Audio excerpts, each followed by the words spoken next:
Hello there, everybody. My name is Chadarak, and welcome back. Now, today I want to talk about more of Outlast 2. What I want to do is I want to talk about the game overall, the entire experience from gameplay to the atmosphere to the very hardly explained plot and what I think of it, because at the end of the video I did the other day, I was very, very perplexed because I really wasn't expecting the graphic content and nature that the story was telling, and I was incredibly nervous about even uploading the video because of the graphic quality. Part of it is my own fault because in the time that I started the original Let's Play of Outlast 2, it was before they had released the unrated version, and I did not know that it basically patched itself into it even though I had already started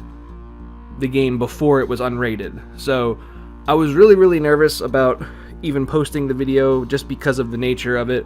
I really hope you guys didn't mind what had happened. I mean, it's a horror game, so of course, there should be expectations of just certain graphic themes and just things like that, but I just came back to making videos, and it was just something that really was holding a lot of stress onto me, just because I don't really know how people were going to react. So I really hope that you guys did enjoy the ending of the game and didn't mind. I tried to put as many warnings out there that the video had graphic content, so I don't want to just stay on that point. By the end of the game, I was a little frazzled with everything that had happened.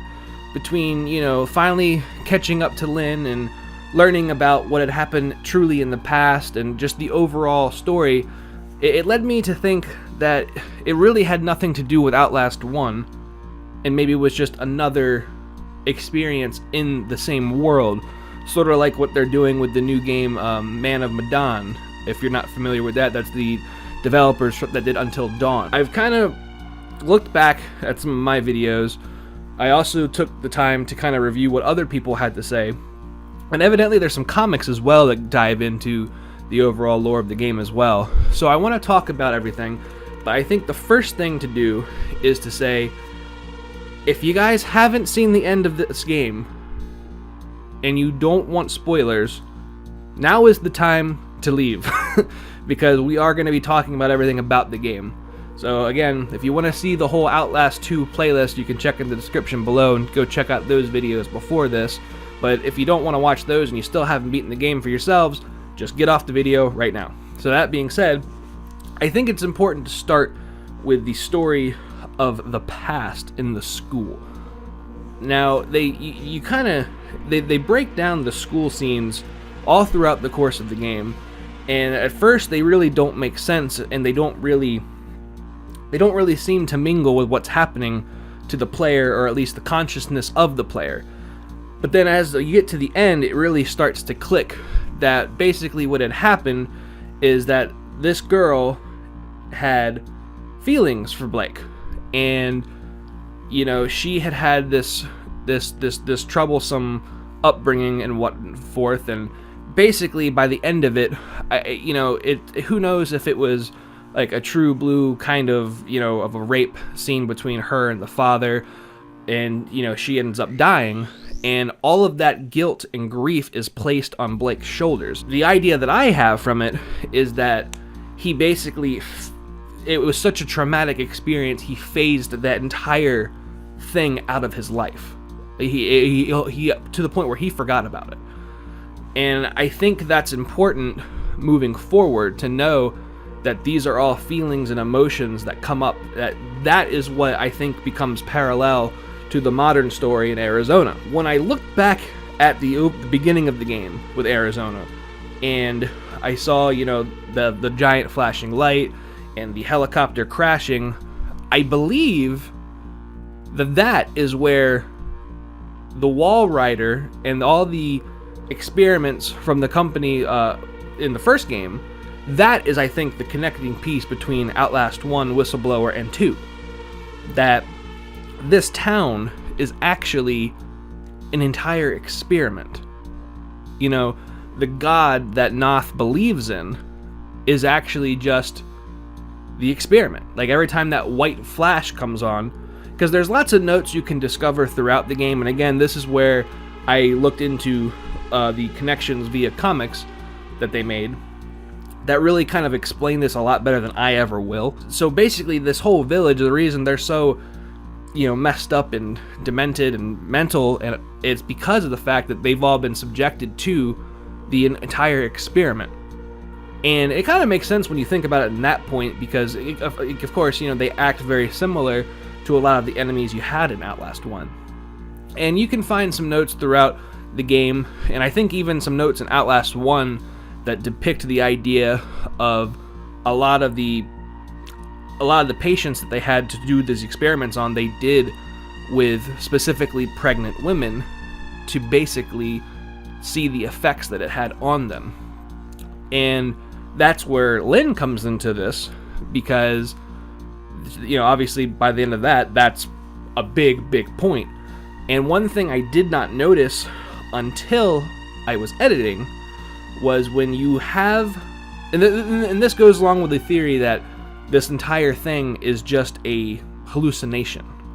The whole thing has been hallucinated, and it's all that grief from his past that integrates into the hallucination.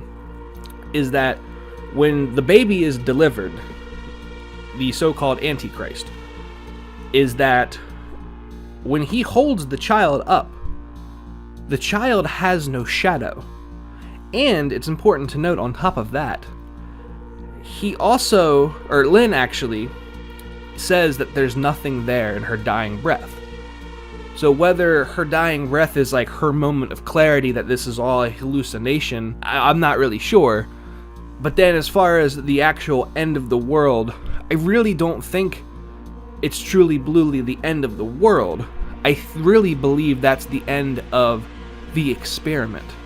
The idea that they needed, everyone had to die or kill themselves or whatever the case ended up happening, because they wanted to erase all traces of this experiment.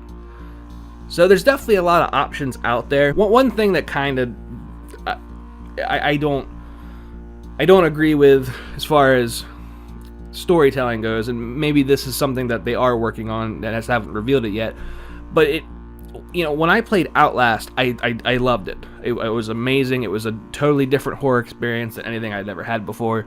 But then when Whistleblower came out, it made Outlast so much better. So much better. It blew my mind how much better it made it, because everything connected and everything just made sense. Outlast 2 came out in 2017. We are now I'm recording this on April 1st of 2019, and we have nothing. No hints to DLC, no hints to Outlast 3. There's nothing here to kind of finish the overall storytelling. Maybe in their eyes that they told exactly what they wanted to tell, so that when, a third game does come out, that, you'll be able to go, oh. So, I'm a little salty about that aspect, but I truly do believe, now that I've, reviewed my gameplay, looked it over, and then, reached out to other people to see what their thoughts on it, including a couple of my own friends, and it kind of starts to make a little bit more sense when you think about it in this kind of like third person aspect, so to speak. So, the one thing that I don't like in horror games, and it seems like it happens a lot in horror games versus any other kind of game, is that they're so focused on the thriller aspect of the game that it always seems like storytelling is so flaky and difficult. Like, after I beat Outlast 2, I went to the Steam reviews to see what a lot of people had to say about it at the end, and a lot of people complained about the story. Because it is, if you break it down and look at it, I think it's a good story. But a lot of the times, if a story is delivered in bits and pieces, it's difficult to really put it all together and be like, okay, that's great. Because again, a lot of bad comments I saw was similar to what I said earlier, is the fact that after I beat the game, I had to really go out of my own way outside of the game to really learn the story. And some people love that. Like, that's what, I think that's what makes a lot of Dark Souls lore amazing. Certainly Destiny is another game where, you know, there's tons of lore that are outside of the game that really give you a whole nother world of story, and I think it can go both ways, I do. But I can't understand also the fact that that can be very frustrating. That's kind of what I think of the overall story at the end. I want to know what you guys think, because that's one thing that is cool about this game, is the fact that, again, like, you can interpret it in a lot of different ways until we have a hard piece of conclusive evidence like another DLC or another game. So I really want to know what you guys think of it, because this game was always on my radar to do a Let's Play on. I really enjoyed playing the whole thing all the way through, especially in this last little bit that I did, you know, coming back recently. It was very fun, and it was easy to get right back into, you know, going from Chad to Chadarak, which it's not really that different. It's just being back in front of a camera sometimes can be frazzling. So I want to know what you guys think. Please leave me some comments and let's have a discussion about it. I want to shift gears to the overall gameplay and design of the game. Again, graphically, like I said in the last video, it's a 10 out of 10. It's one of the greatest horror experiences I've ever seen. It's got beautiful graphics, changing from, you know, the facility in the first game to a more open world style game format. It was amazing to see how good of a job they did from going inside to outside, then back to, like, you know, the mines and so on and so forth. And audio wise, it's phenomenal. I can't say enough about it.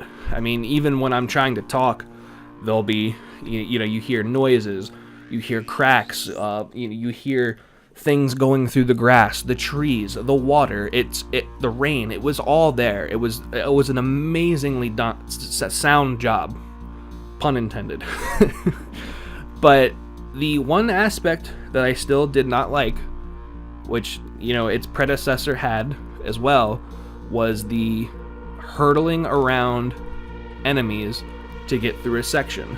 And this game never truly frustrated me, except for the very last part where we're in that underground mine in the water, and you have to hit the 2 switches and then get away from her. But sometimes in the heat of the thrill, it kind of takes away from the player's experience, and you sit there and you're just like, come on now. You know, it's just like when you have so much momentum and there's just a wall that hits that momentum, it can kind of be lame. And like I said, the first game had it specifically with the twins, and, you know, what was his name? Was it Chris? I forget his name. Everyone knows him. That big beady guy. That, you know, and then, you know, the first game also had the big final confrontation with the spirit of Walrider, which it did kind of upset me that there was no big bang, so to speak. So that was a little disappointing for me. Otherwise, I thought this game had a great job at introducing new ways of stealth, like going through some of the villages. There's probably some multiple ways that you can do it. The game itself is rather linear, which, to me, I don't mind. That's not a big deal, because, again, graphically I was given an amazing visual game, and, you know, audio-wise, couldn't have been better. Does it leave room for there to be a little bit more versatility to that? Sure.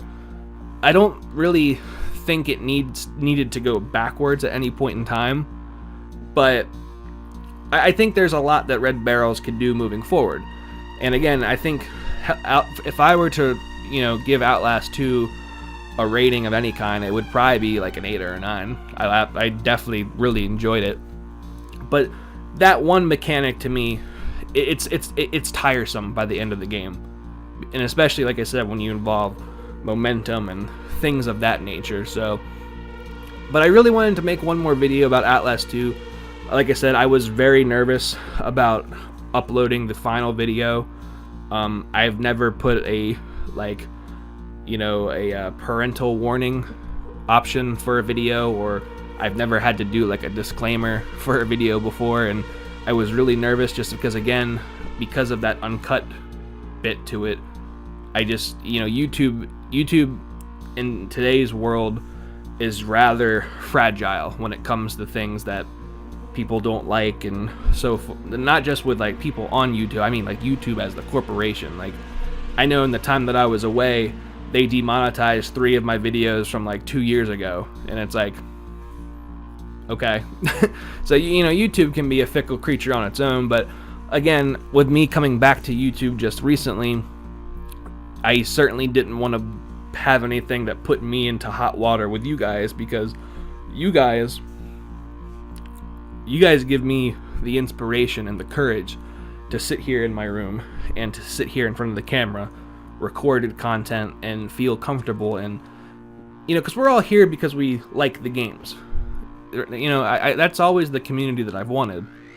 And anything that would threaten that sculpture, you know, it would definitely had me a little on the nervous side. So I really hope you guys enjoyed the entire video, and I really want to know what you guys think of Outlast 2 in a wholesome, because again, I think there was a big message to deliver about, you know, grief and regret and just, you know, the overall idea that, you know,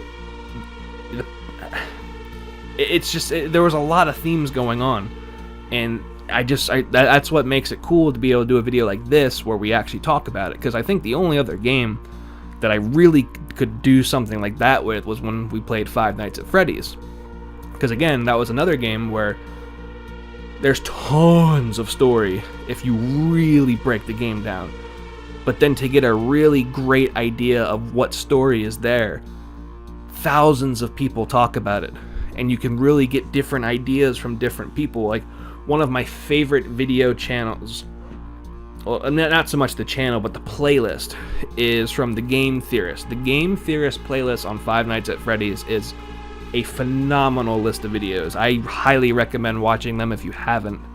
And they actually just did release some new ones because there's a new Five Nights at Freddy's game coming out. And it's very cool to be able to talk about games like this. You know, if I was a lot bigger of a channel, I'd almost do it as a live stream. I think that'd be cool. But anyway, I don't want to make this video too long. I just really wanted to talk some bits about it. So please let me know what you guys think in the comments about the story, whether you guys liked the game or not, and, you know, anything that I could do to make another game series better.